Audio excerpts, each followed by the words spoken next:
예배하기 위해 모인 여러분을 주의 이름으로 환영하고 축복합니다. 사회에서 사용되는 용어 중에 회복 탄력성이라는 용어가 있습니다. 이것은요, 어떤 어려움이나 위기 상황을 겪은 후에 원래의 상태로 돌아가거나 혹은 그 이상의 상태로 성장할 수 있는 개인의 능력을 의미합니다. 예를 들어서 용수철이 있지 않습니까? 용수철 한쪽을 잡아서 쭉 늘렸다가 손으로 놓으면 어떻게 되죠? 다시 원래의 상태로 돌아갑니다. 그 용수철 자체에 탄성이 있기 때문이죠. 근데 여러분, 이 용수철에 다시 돌아가려고 하는 그 탄성이 사라지게 되면 어떻게 됩니까? 용수철을 잡고 늘렸을 때 다시 원래의 상태로 돌아가지 못하고 축 늘어지고 말 겁니다. 회복 탄력성이 있기 때문에 다시 원상태로 돌아간다는 것이죠. 우리의 신앙생활에 있어서도 이 회복 탄력성이 때로는 필요한 것 같다라는 생각이 듭니다. 그 이유는요, 우리가 구원을 받았지만 그럼에도 불구하고 우리의 삶 가운데 예기치 못한 때로는 고난과 시련이 찾아오기 때문입니다. 우리 오늘 말씀 6절 말씀인데요, 같이 한번 읽어보실까요? 오늘 6절 말씀 함께 읽겠습니다. 그러므로 너희가 이제 여러 가지 시험으로 말미암아 잠깐 근심하게 되지 않을 수 없으나 오히려 크게 기뻐하는도다. 아멘. 베드로는 여러 가지 시험으로 인해서 우리 성도들이 잠깐 근심하고 흔들리고 때로는 넘어질 수 있다라고 이야기합니다. 근데 중요한 것은요, 우리가 그 넘어진 그 자리에 그냥 머물러 있는 것이 아니라 다시 회복되어, 아니 이전보다 더 크게 기뻐한다라고 이야기를 하죠. 마치도 오뚜기가 넘어졌지만 다시 일어나서 우뚝 서는 것과 마찬가지입니다. 이것이 바로 신앙의 회복 탄력성 때문입니다. 그럼 여러분, 우리에게 어떻게 하면 신앙 회복 탄력성을 가질 수 있을까요? 오늘 말씀을 통해서 우리가 한 가지 보고자 하는 방법이 있습니다. 그 방법이 무엇이냐? 바로 믿음입니다. 바울이 로마서 1장 17절에서 말씀하는 것이 있죠. 오직 의인은 믿음으로 말미암아 살리라. 이 고백처럼 믿음이 우리를 넘어진 그 자리에서 다시 일으키게 하는 힘이라고 이야기할 수 있습니다. 오늘 이 시간에는요, 이 믿음에 대해서 믿음의 역할, 또 믿음의 사역, 또 믿음의 가치, 그리고 믿음의 그 결말에 대해서 함께 생각을 나누어 보기를 원합니다. 먼저 첫 번째로 믿음의 역할에 대해서 생각을 해보려고 하는데요. 믿음은 우리에게 있어서 회복 탄력성에 힘이 되는 이유가 우리의 삶을 해석하는 능력이 되기 때문에 해석하는 능력이 되기 때문에 신앙의 회복 탄력성에 힘이 된다라고 이야기를 할 수 있을 것 같습니다. 우리 먼저 2절 말씀을 같이 한번 읽어보실까요? 2절 말씀 함께 읽겠습니다. 곧 하나님 아버지의 미리 아심을 따라 성령이 거룩하게 하심으로 순종함과 예수 그리스도의 피 뿌림을 얻기 위하여 택하심을 받은 자들에게 편지하노니 은혜와 평강이 너희에게 더욱 많을지어다. 아멘. 여러분, 세상에는 다양한 해석들이 존재합니다. 같은 사건을 봐도, 같은 사물을 봐도, 같은 사람을 봐도 각각이 가진 관점이 무엇이냐에 따라서 내놓는 해석들이 다 다를 수가 있다는 것이죠. 특별히 우리 인간이라고 하는 존재에 대해서도 다르게 해석을 하는 것 같습니다. 철학적으로 보게 되면요, 어떤 분들은 우리 인간을 해석할 때 우리 인간은 그냥 이 세상 가운데 우연히 존재하게 된 우연히 존재하게 된 존재다라고 이야기를 합니다. 그래서 어떤 그런 분들은 우리 인간을 볼 때 우리가 선택해서 이 세상에 온 것이 아니라 그냥 태어나 보니까 우리의 부모님들이 우리를 낳아서 우리가 이 세상 가운데 존재하게 되었다라고 이야기를 하죠. 그런가 하면 생물학적으로 우리 인간들을 해석하는 분들도 계십니다. 그냥 우리 인간이라고 하는 존재는 단세포에서 그냥 우연한 진화를 거쳐서 진화의 산물로서 존재하게 된 사람들이 바로 우리 인간이다라고 이야기합니다. 근데 믿음은요, 우리 인간을 다르게 해석합니다. 그 해석이 무엇이냐? 우리는 그냥 우연히 존재하게 된 그런 사람들이 아니라 태초부터 하나님께서 이 세상을 만드시기 전부터 하나님께서 우리 한 사람 한 사람을 아셨고 우리 한 사람 한 사람을 택하셨다라는 해석입니다. 이 말은요, 우리 인간이 그냥 이 세상 가운데 우연히 던져진 존재가 아니라 하나님께서 미리 아시고 우리 한 사람 한 사람을 이 세상에 보내신 존재라는 것을 의미합니다. 만약에 우리가 그냥 우연히 존재하는 그러한 사람들이라고 한다면 우리의 삶의 의미와 가치는 사라지고 말 겁니다. 실제로 리처드 도킨슨이라고 하는 그 생물학자가 있는데요, 이분이 이기적인 유전자라는 책을 쓰셨습니다. 진화론에 대한 이야기를 담은 책을 썼어요. 근데 이 책을 본 많은 사람들이 회의주의에 빠져서 많은 사람들이 삶의 의미를 잃고 자살했다고요. 그럴 수 있지 않겠습니까? 그냥 우리가 그냥 단세포에서 진화해서 이렇게 존재하게 된 사람들이라고 한다면 그 삶의 의미와 가치가 없기 때문이죠. 근데 믿음은 우리를 다르게 본다는 것이죠. 그냥 이유 없이 존재하게 된 사람들이 아니라 하나님께서 우리를 아셨고 우리를 보내셨다는 겁니다. 여러분, 이것도 은혜인데요, 더 놀라운 것은요, 그분이 우리를 위한 계획과 목적을 갖고 계신다라고 말씀을 기록하고 있습니다. 특별히 2절 말씀을 보니까요, 이렇게 말씀하죠. 성령이 거룩하게 하심으로 순종케 하기 위해서 우리를 택하셨다라고 이야기하고 있습니다. 우리 인간이라고 하는 존재는요, 저마다 각자의 목적을 가지고 살아가는 것 같습니다. 우리에게 저마다의 목적이 있기 때문에 그 목적에 따라서 행동이 도출되어 나오는 것 같아요. 여러분, 간혹 밤마다 냉장고를 열어보시는 분이 계시지 않습니까? 제가 그래요. 가끔씩 밤마다 출출할 때, 배가 고플 때 냉장고를 열어봅니다. 근데 냉장고를 여는 그 이유가 무엇입니까? 그냥 이유 없이, 목적 없이 여는 게 아니에요. 그 작은 행동에도 목적이 있는 거예요. 냉장고를 열어서 내가 내 배를 채울 음식을 찾기 위해서 냉장고를 연다라는 것이죠. 크든 작든 우리가 살아가는 그 모든 삶의 자리 가운데 보면요, 다 목적이 있고 그 목적에 따라서 행동을 하면서 살아간다는 겁니다. 그리고 그 목적에 따라서 살아가는 우리의 삶의 발걸음이 곧 우리의 길이 되죠. 근데 여러분, 믿음 안에서 나를 바라보고 나를 해석하는 순간 우리는 중요한 사실 한 가지 깨닫게 됩니다. 그것이 무엇이냐? 내 인생에 내가 원하는 목적만 가지고 살아가는 것이 아니라 나 밖에서 나를 향한 그분의 목적, 하나님의 목적이 있다는 사실을 발견하고 깨닫게 된다는 것입니다. 그리고 믿음으로 그 목적을 붙들 때 나의 목적을 내려놓고 그분의 목적을 붙들고 나아가게 됩니다. 이 말은요, 우리가 걸어가는 길이 달라진다라는 것을 의미합니다. 세상 사람들은 자신이 가진 그 목적을 이루기 위해서 각자의 저마다의 길을 걸어갑니다. 하지만 믿음을 가진 순간부터 우리는 하나님의 그 목적을 붙잡기 때문에 우리가 걸어가는 길이 나의 길이 아니라 하나님의 길로 바뀌기 시작한다는 것이죠. 저와 여러분들이 믿음 안에서 그렇게 변화가 된 줄 믿습니다. 이처럼 믿음은 나의 존재를 해석하고 또한 더 나아가서 내가 살아가야 할 목적, 그리고 내가 걸어가야 할 길을 바꾸어주는 역할을 합니다. 그런가 하면요, 믿음이 우리에게 또 한 가지 행하는 놀라운 일이 있습니다. 그것이 무엇이냐? 바로 믿음의 역사를 우리에게 일으킨다라는 겁니다. 베드로는 오늘 말씀 가운데 크게 믿음의 역사에 대해서 두 가지를 이야기한 것 같습니다. 먼저 첫 번째 믿음의 역사는요, 이 믿음이 우리로 하여금 거듭나게 한다, 즉 믿음이 다시 태어나게 한다라고 이야기하고 있습니다. 우리 오늘 말씀 3절 말씀인데요, 같이 3절 말씀 함께 읽어보도록 하겠습니다. 3절입니다. 우리 주 예수 그리스도의 아버지 하나님을 찬송하리로다.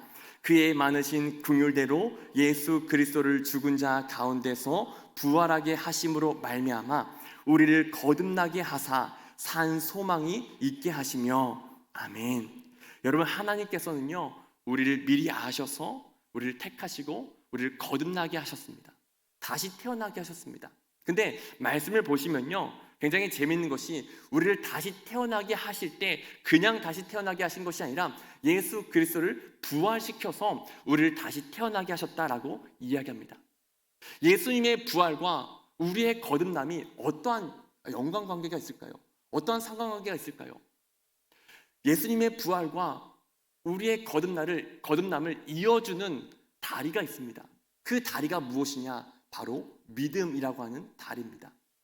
여러분, 예수님의 부활이 모든 사람들에게 적용이 될까요? 예수님께서 부활하신 것이 모든 사람들을 다시 태어나게 하는 능력이 될까요? 그렇지 않습니다. 오직 그 부활을 믿는 사람들에게만 예수님의 그 부활의 능력이 적용이 되는 겁니다. 그래서 베드로전서 1장 23절을 보면요, 베드로는 이렇게 이야기합니다. 우리 1장 23절 말씀 같이 한번 읽어보도록 하겠습니다. 1장 23절 말씀 같이 한번 읽어보도록 하겠습니다. 좀 성경 바로 뒤쪽에 있는데요, 1장 23절 말씀 같이 한번 읽어보겠습니다. 너희가 거듭난 것은 썩어질 씨로 된 것이 아니요 썩지 아니할 씨로 된 것이니 살아있고 항상 있는 하나님의 말씀으로 되었느니라. 아멘. 베드로는 우리가 거듭난 것이 썩어질 씨로 된 것이 아니라 항상 살아있는 하나님의 말씀으로 되었다라고 이야기해요. 여러분, 이 하나님의 말씀이 무엇입니까? 바로 복음이에요. 예수님의 십자가와 그 부활의 그 복음이 우리를 거듭나게 했다는 거예요. 우리가 예수님의 그 십자가와 그 부활의 그 복음을 믿음으로 받아들였을 때 그 믿음이 우리를 다시 태어나게 했다는 것이죠. 여러분, 이것이 세상에 있는 수많은 종교들과 우리 기독교를 구분짓는 분기점이라고 이야기할 수 있을 것 같습니다. 혹시 여러분 그 베이직 교회의 조정민 목사님이라고 아시나요? 굉장히 유명한 분이신데요. 이분은 MBC에서 맨 처음에는 기자 그리고 앵커를 하시고 결국에는 MBC에서 사장의 그 자리까지 올라갔던 분입니다. 근데 이분이 그 사장의 자리까지 올라갔다가 그 모든 것들을 버리고 이제 목사가 되셨습니다. 근데 이분이 목회자가 된 그 계기가 있어요. 사실 이분은 교회를 굉장히 싫어했습니다. 근데 이분이 그 목회자가 된 그 계기를 보면요, 이분의 아내는 굉장히 독실한 크리스천이었다고 합니다.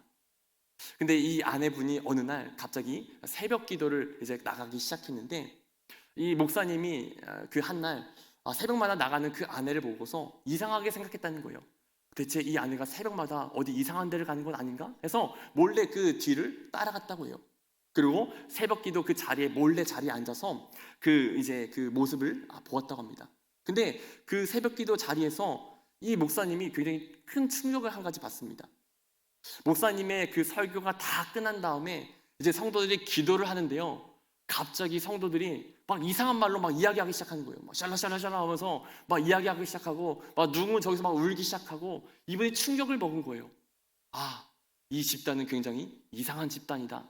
그래서 이분이 이제 기자였으니까 그 취재를 해서 이 이상한 집단을 밝혀내기로 합니다. 그래서 하루하루 이제 새벽 기도에 가서 이제 취재를 하려고 막 알아보기 시작합니다. 하루, 이틀, 3일, 이제 4일째가 되던 날 이분에게 이상한 일이 일어나기 시작합니다. 너 예수께 조용히 나아가 내 모든 짐 내려놓고 주 십자가 사랑을 이 찬송가를 듣는데 갑자기 이분도 모르게 눈물이 떨어지더라는 거예요. 이게 뭐지? 나 분명히 이 기독교를 밝히기 위해서 왔는데 왜 갑자기 내 눈에서 눈물이 나지? 그리고 기독교에 대해서 호기심을 갖고 이제 성경을 보기 시작합니다. 1독하고 2독하고 3독하고 5독까지 한 후에 이분이 결론을 내립니다. 기독교는 그냥 종교가 아니다. 기독교는 종교 이상의 진리이다. 이분이 이야기하는 것이 있어요. 만약에 기독교가 종교였다면 나는 예수를 믿지 않았을 것이다. 여러분, 세상의 종교와 기독교는 천지 차이입니다. 기독교는 단순히 종교 이상의 진리입니다. 여러분, 세상의 종교와 기독교의 차이가 무엇일까요? 세상의 종교는요, 아래에서 하늘로 사다리를 놓고 열심히 올라가는 종교라고 설명할 수 있을 것 같습니다. 마치도 공로를 쌓듯이, 마일리지를 쌓듯이 나의 선행, 나의 종교적인 열심, 나의 도덕적인 그 것들을 통해서 뭔가를 막 쌓아서 하늘로 올라간다는 것이죠. 근데 여러분, 그 사다리 끝에 소망이 있을까요? 소망이 있다고 할지라도 그 소망은 죽은 소망밖에 없을 겁니다. 왜냐하면 인간이 올라갈 수 있는 한계치가 있기 때문이죠. 하지만 기독교는 달라요. 하나님께서는 우리가 아래에서부터 놓은 그 사다리를 타고 하늘로 올라갈 수 없다는 것을 아셨기 때문에 방법을 달리하세요. 아래에서부터 위로 사다리를 놓는 게 아니라 반대로 하늘에서부터 아래로 사다리를 내려주십니다. 그분이 바로 예수 그리스도죠. 여러분, 우리가 그 사다리를 올라갈 수 있는 유일한 딱 한 가지 방법이 있습니다. 그것이 무엇이냐? 바로 믿음으로 그 사다리를 붙잡는 겁니다. 믿음으로 그 사다리를 붙잡고 올라갈 때 여러분 그 사다리의 끝에 살아있는 소망이 있는 줄 믿습니다. 세상의 종교의 그 사다리의 끝은 죽은 소망이지만 우리 기독교의 그 사다리의 끝은 산 소망입니다. 그래서 바울이 이야기하지 않습니까? 우리에게는 살아있는 소망이 있다. 그리고 이어지는 4절에서 이렇게 이야기합니다. 우리 4절 말씀 같이 한번 읽어보실까요? 4절입니다. 썩지 않고 더럽지 않고 쇠하지 아니하는 유업을 입게 하시나니 곧 너희를 위하여 하늘에 간직하신 것이라. 아멘. 여러분, 저와 여러분들에게는 죽은 소망이 아니라 산 소망, 하늘의 그 유업이 오직 믿음을 통해 주어진 줄 믿습니다. 이 믿음을 가지고 그 하늘의 유업을 날마다 붙들고 바라보며 나아갈 수 있기를 주님의 이름으로 간절히 축복합니다. 근데 여러분, 여기서 우리가 한 가지 생각해 볼 것이 있어요. 그것이 무엇이냐? 우리가 믿음으로 거듭난 이 시점과 하나님 나라의 그 유업을 받는 그 시점 사이에 시간적인 텀이 있다라는 거예요.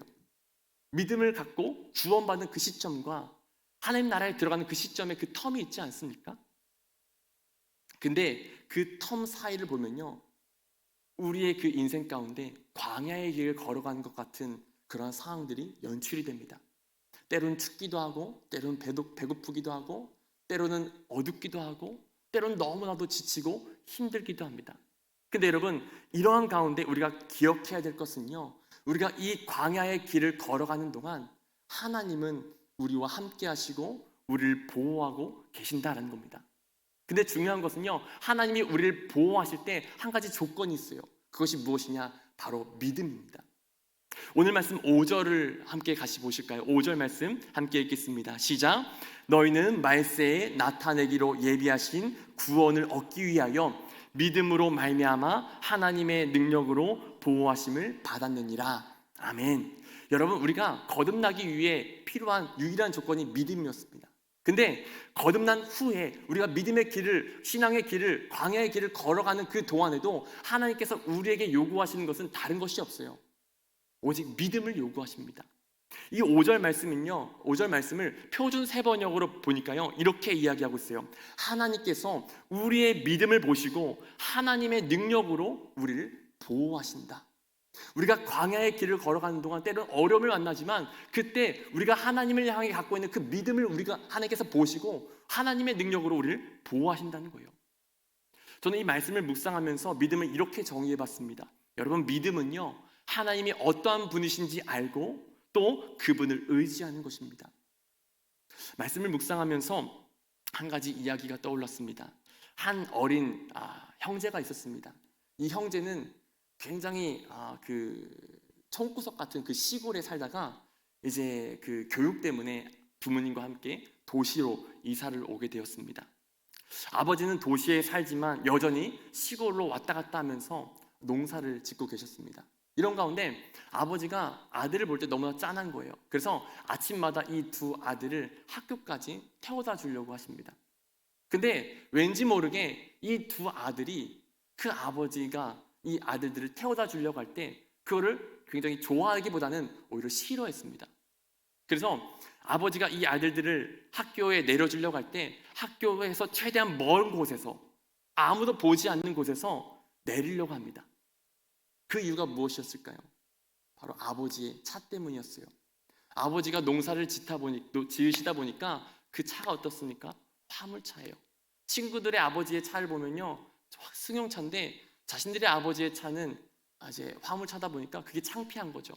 그냥 깨끗한 차도 아니에요. 농사를 지으시다 보니까 흙투성이죠. 그러니까 너무나도 창피해서 최대한 학교에서 먼 곳에서 내리려고 했습니다. 근데 시간이 지나 어느 순간이 되어서 이 두 아들은 아버지를 더 이상 창피해하지 않게 됩니다. 그 이유가 무엇이냐면요, 자신의 아버지가 어떠한 분이신지를 알게 되었기 때문입니다. 알고 보니까요, 이 아버지는 농사를 지으시지만 그럼에도 불구하고 도시에 한 건물을 가지고 있는 건물주였습니다. 이 사실을 알고 나니까 이제 더 이상 부끄럽지 않은 거예요. 아버지가 무엇을 타고 다니시든 어떠한 옷을 입고 계시든 부끄럽지 않고 창피하지 않는 거예요. 이것은 우리에게도 마찬가지인 것 같아요. 우리가 고난과 시련 가운데 있을 때 우리가 그 낙심과 절망의 늪에서 헤어나오지 못하는 그 이유가 무엇이겠습니까? 우리가 하나님을 잘 모르기 때문입니다. 하나님이 어떠한 분이신지 안다면 어떨까요? 하나님이 그냥 단순히 건물주가 아니라 이 세상의 주인이라는 그 사실을 우리가 안다면 어떨까요? 여러분, 믿음은요, 하나님이 이 세상의 주인 되시고 이 세상 가운데 능치 못할 일이 없으신 전능자라는 것을 아는 것입니다. 많이 들어보셨겠지만 믿음의 반대말은 불신이 아니라 염려라는 말이 있죠. 여러분, 왜 믿음의 반대말이 불신이 아니라 염려일까요? 어떤 문제 앞에서 하나님을 모르고 내 힘으로 해야 된다라고 생각하면서 내 방법, 내 경험들을 집착하고 내려놓지 못하기 때문입니다. 근데 여러분, 믿음은요, 하나님이 어떠한 분이신지 알고 내 방법과 내 경험을 내려놓는 겁니다. 그리고 하나님을 붙드는 것이 바로 믿음입니다. 우리가 그렇게 나아갈 때 하나님은요, 우리의 그 믿음을 보시고 하나님의 능력으로 우리를 보호하시고 지키신다라고 오늘 말씀 가운데 이야기하고 있습니다. 여러분, 저와 여러분들이 이 믿음을 가지고 하나님의 그 능력을 우리의 삶 가운데 끌어다가 재현시킬 수 있는 믿음의 삶이 될 수 있기를 간절히 소망합니다. 우리가 광야의 시간을 지나갈 때 그 광야의 시간은 결코 무의미한 시간이 아닙니다. 하나님께서는요, 그 광야의 시간을 통해서 우리의 믿음을 연단하십니다. 그리고 연단된 그 믿음은 세상의 그 어떤 것과도 비교할 수 없이 너무나도 아름답고 가치 있다라고 말씀하십니다. 우리 7절 말씀인데요, 오늘 말씀 7절 같이 한번 읽어보도록 하겠습니다. 시작. 너희 믿음의 확실함은 불로 연단하여도 없어질 금보다 더 귀하여 예수 그리스도께서 나타나실 때에 칭찬과 영광과 존귀를 얻게 할 것이니라. 아멘. 김영복 목사님이 쓰신 책 가운데 나는 왜 믿는가라는 책이 있습니다. 근데 이 책을 보면요, 그리스도인들이 하나님을 믿는 이유에 대해서 세 가지로 이렇게 요약을 해놨더라고요. 그리스도인들이 하나님을 믿는 이유, 크게 세 부류입니다. 먼저 첫 번째 부류는요, 하나님을 무서워해서 믿는 분들이 계시다라고 이야기해요. 하나님을 믿지 않으면 내가 벌 받을까봐, 내가 죽은 뒤에 지옥 갈까봐 하나님을 믿는다라는 겁니다. 물론 이것은 믿음의 시작이 될 수 있습니다. 그러나 이 믿음이 끝이 되어서는 안 돼요. 그런가 하면 두 번째로 믿음을 가진 그리스도인 두 번째 부류는 무언가를 얻으려고 믿는 사람들이 있다라고 이야기합니다. 세상의 것들을 얻기 위해서 하나님의 목적이 아니라 하나님을 수단 삼아 믿는 것이죠. 그런가 하면 세 번째 믿는 부류가 있습니다. 이 세 번째 부류는요, 하나님이, 예수님이 좋아서 믿는 사람들이다라고 이야기합니다. 말씀을 통해 하나님이 어떠한 분이신지를 알아가고 또 삶 속에 그분과 인격적인 관계를 맺어가면서 그분이 너무나도 사랑스러운 거예요. 그래서 하나님을 예배하는 것이 기쁘고 하나님께 찬양하는 것이 기쁘고 하나님을 위해서 봉사하고 헌신하는 것이 기쁩니다. 여러분, 이 세 가지의 믿음 가운데 어떤 것이 흔들리지 않는 믿음일까요? 세 번째 믿음이지 않을까요? 이 세 번째 믿음은요, 결코 어떠한 것도 흔들 수 없는 믿음일 뿐만 아니라 어떤 것과도 비교할 수 없고 어떤 것과도 바꿀 수 없는 금보다도 더 가치 있는 믿음인 줄 믿습니다. 그래서 8절 말씀을 보면요, 베드로는 이렇게 이야기해요. 우리 8절 말씀 같이 한번 읽어보시겠습니다. 8절입니다. 시작. 예수를 너희가 보지 못하였으나 사랑하는도다. 이제도 보지 못하나 믿고 말할 수 없는 영광스러운 즐거움으로 기뻐하니. 아멘. 여러분, 하나님께서는 우리가 어떠한 대단한 업적, 어떤 능력을 행하는 믿음도 기뻐하시고 좋아하시지만요, 우리가 주님을 진정으로 사랑하기에 주님을 믿는 그 믿음을 제일로 보시는 줄 믿습니다. 그 믿음을 기뻐하시고 그 믿음 때문에 우리 한 사람 한 사람을 더 가치 있게 여기십니다. 저와 여러분들에게 주님을 사랑하기 때문에 믿는 그 믿음이 충만해질 수 있기를 간절히 소망합니다. 우리에게 그 믿음이 있을 때 여러분, 놀라운 역사가 일어납니다. 믿음의 결말, 믿음의 결국, 곧 영혼의 구원을 우리는 받을 수 있게 됩니다. 오늘 말씀 9절에서 이야기합니다. 우리 9절 말씀 마지막으로 같이 한번 읽어보실까요? 9절입니다. 시작. 믿음의 결국 곧 영혼의 구원을 받음이라. 아멘. 제가 사역을 하면서 장례 그 예식을 여러 차례 이제 치러 보면요, 장례 그 예식 순서 가운데 성도들이, 가족들이 가장 슬퍼하고 가장 힘들어하는 그 순서가 있습니다. 그때가 언제냐면요, 바로 화장터에서 화장 예식을 할 때입니다. 우리의 육신이 그 화로에 들어가서 한 줌의 재가 될 때, 한 줌의 흙이 될 때, 그 들어가는 모습을 보면서 다 다리에 힘이 풀리고 억장이 무너지고 너무나도 힘들어하는 그 모습을 보게 됩니다. 장례식 내내 그냥 무덤덤하셨던 분도 그 자리 앞에 서면요, 눈물을 흘리시더라고요. 여러분, 근데 이거는 하나님께서 정하신 이치입니다. 우리는 흙으로 왔기 때문에 당연히 흙으로 돌아가야 돼요. 근데 여러분, 중요한 것은요, 우리에게 한 가지 소망이 있는 이유는요, 하나님께서 우리를 창조하실 때 그냥 흙으로만 창조하지 않으셨다라는 거예요. 먼저 우리를 흙으로 아름답게 빚으신 후에 그 코에다가 하나님의 영, 생기를 불어 넣으셨습니다. 우리의 육신은 흙으로 왔기 때문에 흙으로 자연스럽게 돌아가지만 우리의 영은 다시금 우리가 왔던 곳 하나님께로 돌아갑니다. 근데 중요한 것은요, 우리 믿음을 가진 사람들은요, 믿음을 가지고 하나님을 사랑하는 사람들은요, 그 영혼이 소멸하지 않고 하나님께로 가서 그 하늘의 유업을 받는 아름다운 역사가 일어나게 된다라고 성경은 기록합니다. 간절히 원하는 것은 저와 여러분들에게 이 소망이, 이 믿음이 있기를 간절히 소망합니다. 베드로도 이 믿음 안에서 확신을 가지고 살아갔던 것 같아요. 오늘 우리가 함께 보고 있는 이 베드로 전서는요, 아마도 기원 후 64년 이후에 쓰여졌을 겁니다. 근데 이 당시 시대적인 상황을 보면요, 기독교가 이제 로마로부터 본격적으로 핍박과 박해를 받기 시작한 시점이었습니다. 기독교, 예수님을 믿는다는 그 이유 하나 때문에 십자가에 달려서 화형에 처해지고 사자의 밥이 되는 이 순간 가운데 여러분, 베드로는 어디에 있었을까요? 이 말씀을 기록하는 이 시점 가운데 어디에 있었을까요? 베드로전서 5장 13절을 보면요, 이런 말씀이 나옵니다. 베드로전서 5장 13절 제가 읽어드리겠습니다. 택하심을 함께 받은 바벨론에 있는 교회가 너희에게 무난하고 내 아들 마가도 그리하느니라. 아멘. 여러분, 5장 13절을 보면요, 베드로는 지금 바벨론의 교회와 함께 있다라고 이야기합니다. 여기서 바벨론이라는 곳은요, 바로 로마를 상징하는 표현입니다. 여러분, 참 아이러니하지 않습니까? 지금 로마가 기독교를 박해하기 시작했어요. 근데 그 시점 가운데 베드로는 어디에 있는 거예요? 로마 성 안에 있습니다. 고난의 그 한복판에 지금 베드로가 있다라는 것이죠. 사실 베드로도 기독교의 그 박해가 두려웠습니다. 그래서 잠깐 근심했고 흔들려서 이 로마를 떠나고 싶었어요. 그래서 전통에 따른다고 한다면 이 베드로가 로마 성을 빠져나와서 떠나려고 했었습니다. 근데 그때 로마 성을 향해 십자가를 지고 가시는 그 예수님을 베드로가 봅니다. 그리고 다시 이 베드로가 로마 성으로 들어가죠. 여러분, 이 베드로가 로마로 다시 들어갈 수 있었던 그 이유가 무엇이겠습니까? 바로 그에게는 믿음이 있었기 때문입니다. 어떠한 믿음입니까?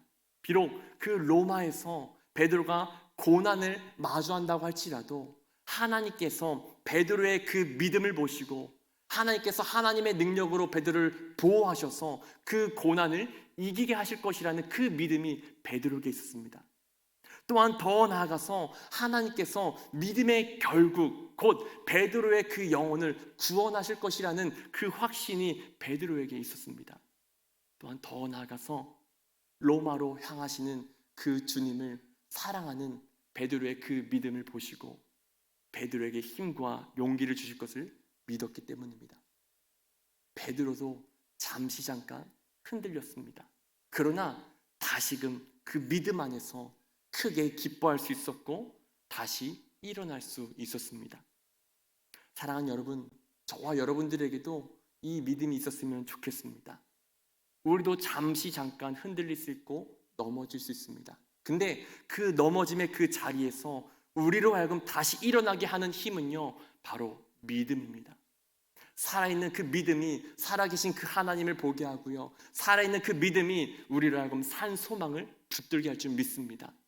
저와 여러분들에게 이 살아있는 그 믿음이 있어서 광야의 길을 걸어가는 동안 그 광야의 길에서 이탈하지 아니하고 끝까지 승리할 수 있는 복된 삶이 될 수 있기를 주의 이름으로 간절히 소망합니다. 기도하겠습니다.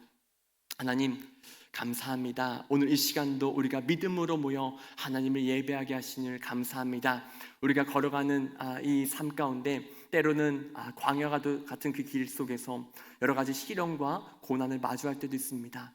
그 시련과 고난 속에서 때로는 흔들릴 수도 있고 근심할 수도 있지만, 그러나 하나님 그 속에서 우리가 다시금 믿음을 붙들게 하여 주시고 그 믿음 안에서 다시 일어나 기뻐하고 다시금 하나님께서 주신 그 십자가를 지고 묵묵히 걸어갈 수 있는 저희들의 삶이 될 수 있도록 인도하여 주시옵소서. 믿음 안에서 살아있는 소망을 붙들게 하시고 믿음 안에서 날마다 우리와 동행하시는 그 하나님이 주시는 힘과 능력으로 살아갈 수 있는 우리 모두가 될 수 있도록 인도하여 주시옵소서. 모든 것 감사드리며 예수님의 이름으로 간절히 기도드렸습니다. 아멘.